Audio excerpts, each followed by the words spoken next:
नमस्कार, मैं हूं राहुल सिन्हा। सत्ता के सभी न्यूज मित्रों का स्वागत है। सबसे पहले सत्ते पे सत्ता यानी 7 खबरें और दिलचस्प जानकारियां। आज हम आपको यूपी के संभल से प्रधानमंत्री मोदी के कुछ ऐसे सियासी तीर दिखाएंगे जिससे आज उन्होंने कई लोगों को चुन चुनकर निशाना बनाया। मौका था संभल में कल की धाम के शिलान्यास का, लेकिन इस मौके पर पीएम ने कृष्ण सुदामा और भ्रष्टाचार को लेकर जो कुछ कहा है उसकी बहुत चर्चा हो रही है। वैसे चर्चा तो आज अमेठी की भी खूब है और इसकी वजह है राहुल गांधी और स्मृति ईरानी। आज 2019 के लोकसभा चुनाव के बाद दोनों फिर से अमेठी में आमने सामने आ गए, एक दूसरे पर शब्द बाण चलाए, लेकिन इस बार अमेठी का दिल किसके साथ है ये भी देखेंगे। आज अखिलेश यादव ने भी इंडिया गठबंधन को कुछ गंभीर संकेत दिए हैं।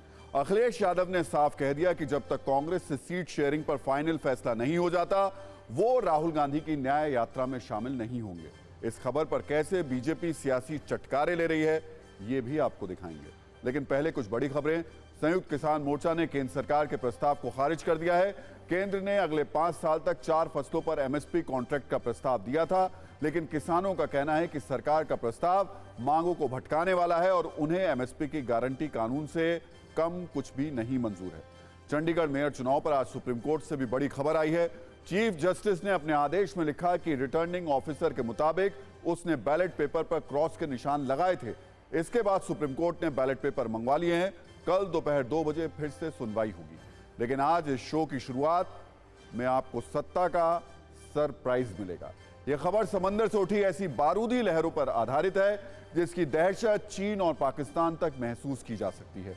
ये 51 देशों के साथ भारत का मिलन वाला युद्धाभ्यास है जिस पर हमने आपके लिए एक विस्फोटक वीडियो कुंजी तैयार की है और पासपोर्ट रैंकिंग में भारत को झटका लगा है। पासपोर्ट इंडेक्स में भारत की रैंकिंग 5 पॉइंट और नीचे गिर गई है और अब भारत का पासपोर्ट 80 से 85वें स्थान पर आ गया, जबकि भारत के पड़ोसी देश पाकिस्तान के पास दुनिया का चौथा सबसे कमजोर पासपोर्ट है।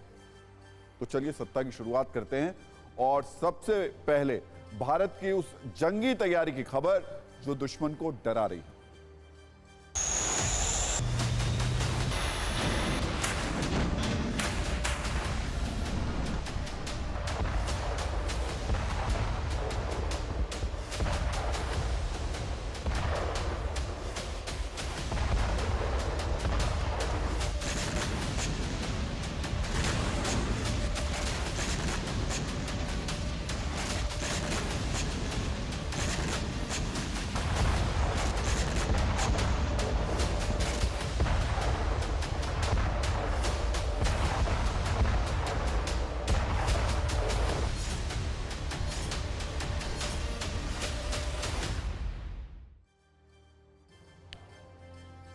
किसी चीज की सत्ता तब तक बरकरार रहती है जब तक उसमें शक्ति और गुणवत्ता रहती है, और यह नियम हर किसी पर लागू होता है, चाहे कोई इंसान हो, कोई देश हो, कोई संगठन हो या फिर कोई घातक हथियार हो। अगर आप किसी देश में कोई हथियार खरीदें और वो हथियार युद्ध में किसी विदेशी मैदान में फिसड्डी साबित हो जाए तो जाहिर है आप या तो जल्द से जल्द उससे छुटकारा पाना चाहेंगे या फिर उसकी कमियों को तुरंत दूर करके उसे अपग्रेड करना चाहेंगे।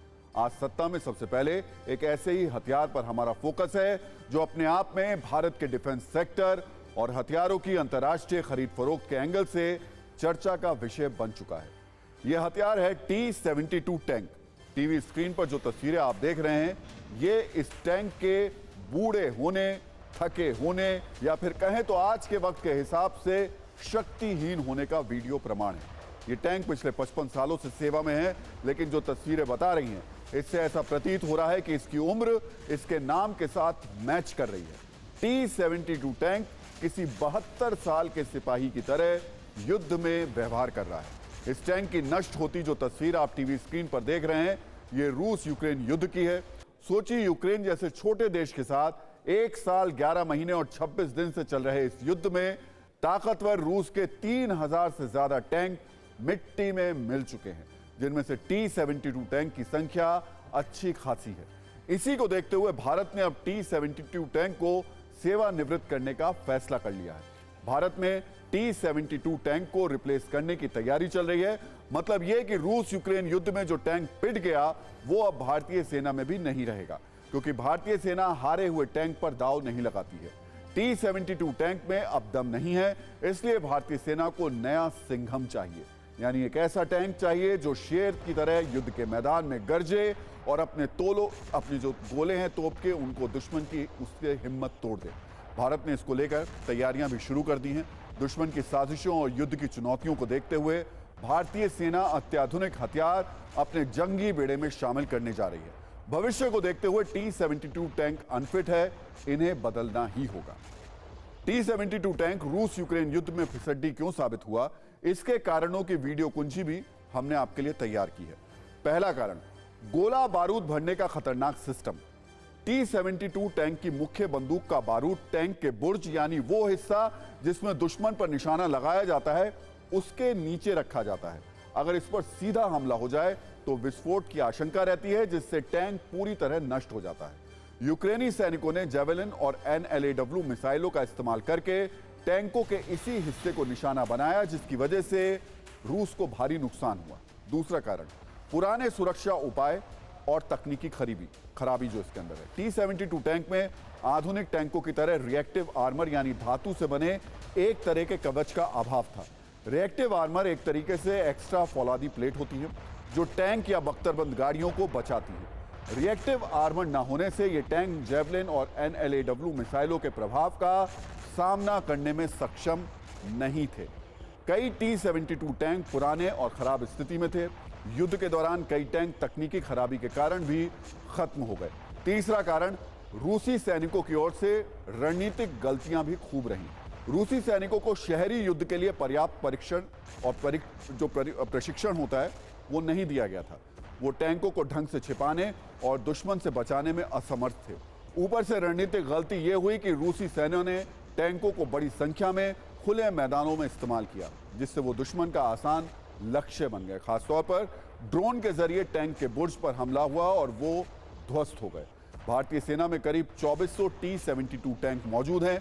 यूरोप के बाहर भारत पहला ऐसा देश था जिसने रूस से T-72 टैंक को खरीदा था। शीत युद्ध के दौरान सोवियत संघ के इंजीनियरों ने इसका निर्माण किया था। यानी 4 दशक पुराने टैंक हैं ये, जिन्हें आधुनिक युद्ध शैली के अनुसार बदलना अब जरूरी है। इसलिए भारतीय सेना इनमें से आधे टैंक को अपग्रेड कर रही है और बाकी टैंकों को रिप्लेस किया जाएगा। आपको बताते हैं कि सेना का मास्टर प्लान है क्या। सेना को रक्षा मंत्रालय से अपने T-72 टैंकों के लिए मौजूदा 780 हॉर्स पावर के इंजन की जगह 1000 हॉर्स पावर के इंजन लगाने के प्रस्ताव को मंजूरी मिल गई है। इस 2300 करोड़ रुपए की योजना के तहत 200 इंजन सीधे आयात किए जाएंगे, जबकि 800 इंजन भारत में बनाए जाएंगे। इतना ही नहीं, भविष्य के युद्धों के लिए 1770 FRCV यानी लड़ाकू सैन्य वाहन बनाए जाएंगे। इसके लिए इस साल 57,000 करोड़ रुपए की एक बड़ी परियोजना के लिए प्रस्ताव जारी करने की योजना है। यानी ये बदलाव शुरू हो गया है, लेकिन अभी इसमें समय लगेगा। T-72 टैंक को रिप्लेस करने की एक मजबूरी यह भी है कि इसे अपग्रेड करने के लिए फ्रांस, पोलैंड और रूस भेजना पड़ता है, जो काफी खर्चीला पड़ता है।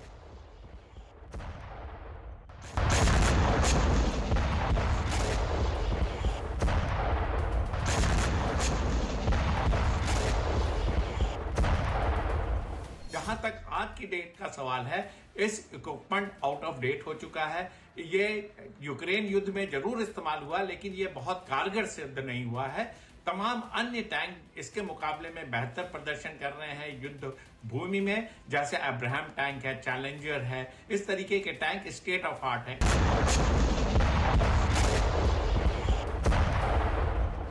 इसको धीरे धीरे रिप्लेस किया जा रहा है। ये most likely T-80, 90 Arjun tank और तमाम नए टैंक जिसमें T-14 आर्माडा टैंक भी शामिल है, उससे रिप्लेस किया जाएगा। एक ये लॉन्ग प्रोसेस है। इंटरिम मेजर के लिए इसके इंजन को ओवरऑल किया जा रहा है, इसके इंजन का हॉर्स पावर बढ़ाया जा रहा है, जैसे कि ये हिंदुस्तान आर्मी में ज्यादा देर तक सर्विसेज दे सके और धीरे धीरे इसको रिप्लेस किया जा सके।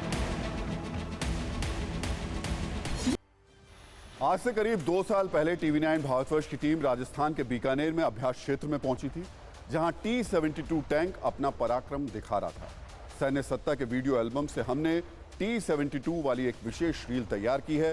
वो रूस यूक्रेन युद्ध से पहले का दौर था और अब युद्ध क्षेत्र में इस टैंक की कमियां उजागर तब उस वक्त नहीं हुई थी। 2 साल में इस टैंक के लिए समय का चक्र घूम चुका है। बदलाव की सृष्टि और टेक्नोलॉजी का नियम है, इसलिए भारत जरूरी बदलाव कर रहा है।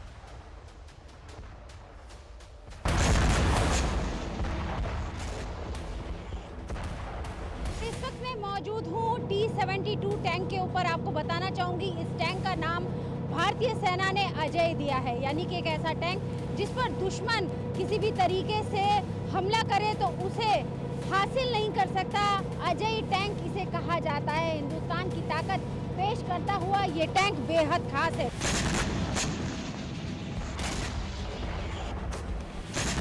भारतीय सेना का T-72 अजय टैंक सोवियत कालीन टैंक है, जो कई सालों से भारतीय सेना के पास 2410 टैंक हैं। और बता दें कि करीब 1000 T-72 अजय टैंक्स को अपग्रेड करने के लिए रूस, पोलैंड और फ्रांस भेजना पड़ता है। बताया जा रहा है कि जल्द ही नए अजय टैंक का उत्पादन भारत में किया जाएगा। और सबसे बड़ी बात है, इस टैंक की अगर हम मारक क्षमता की बात करें तो इसकी जो स्पीड है वो करीब 60 से 75 किलोमीटर प्रति घंटा है। और ऑपरेशनल रेंज जो है वो इसकी 460 किलोमीटर है, यानी कि 460 किलोमीटर के दायरे पर ये दुश्मन को निस्ते-नाबूद कर सकता है।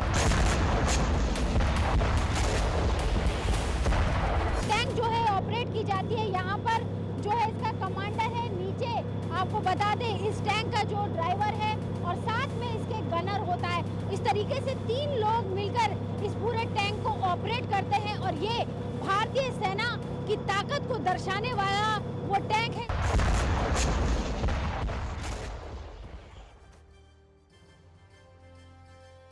तो पुतिन के पास टैंक T-72 की पराजय की कहानी आपको वीडियो के साथ दिखा देते हैं। अब आपको बताते हैं कि जिस टैंक को पुतिन ने यूक्रेन के खिलाफ युद्ध में गोले बरसाने के लिए भेजा था, वो कैसे युद्ध में यूक्रेन के हथियारों के सामने मिट्टी में मिल गया।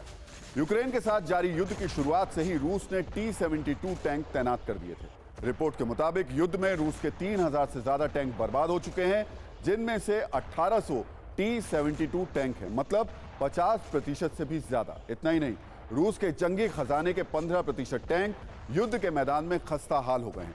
सोशल मीडिया पर टैंकों के ध्वस्त होने की कई विस्फोटक और विनाशक तस्वीरें भी वायरल हो रही हैं, जिनमें रूसी टैंकों की हालत बहुत बुरी नजर आ रही है। और इस पर नजरिया 9 ये कि कुल मिलाकर इस खबर का अगर हम नजरिया 9 कहें कि रूस के टैंकों की बिखरी हुई लाशें देखना एक संकेत था जिसे भारत ने नोट किया और युद्ध स्तर पर अपग्रेड किए। अगर दूसरों की गलती से सबक लिया जाए तो उसे चतुराई ही कहते हैं। भारत पहले से ही बूढ़े T-72 टैंकों में बदलाव कर रहा है। अपग्रेड एंड रिप्लेस प्रोग्राम के तहत ये काम लगातार जारी है।